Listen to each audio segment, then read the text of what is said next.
کہ وہ بچہ جو حافظ قرآن بن کر کے آیا ہے نابالغ حافظ قرآن بچہ کیا وہ بالغ مردوں کی امامت کرا سکتا ہے یا نہیں؟ نابالغ بچہ حافظ قرآن اگر وہ تراویح کی نماز پڑھائے تو اس کے پیچھے تراویح کی نماز پڑھنے کا کیا حکم ہے؟ کیا تراویح کی نماز درست ہو جائے گی یا نہیں؟ اس کے بارے میں آج ہم آپ کو بتانے والے ہیں۔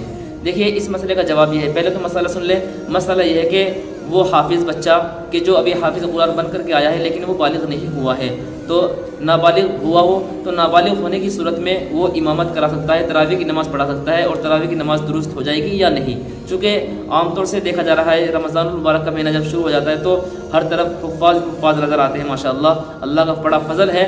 تو بہت سارے کوشچن بھی اس طرح کے آتے ہیں کہ جی ایک بچہ ہے، اس کی عمر کم ہے، اس نے ہمیں تراویح کی نماز پڑھا دی ہے، تو کیا تراویح کی نماز ہماری ہو جائے گی یا نہیں؟ تو بعد میں اس طریقے سے تفسیریں سننے کو ملتے ہیں۔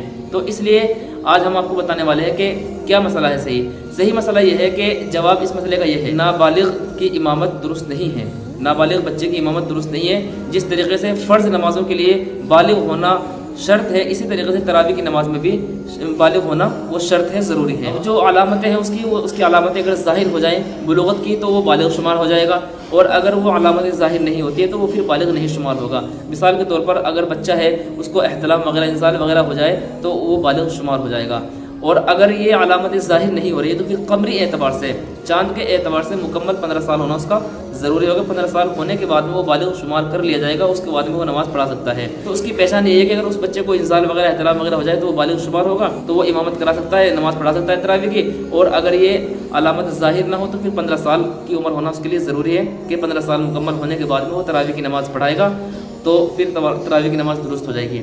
ہاں اگر یہ چھوٹا بچہ تراویح کی نماز پڑھائے تو اس کے پیچھے چھوٹے بچوں کی ہی نماز ہو جائے گی، بڑوں کی نماز نہیں ہوگی، بالغوں کی نماز نہیں ہوگی۔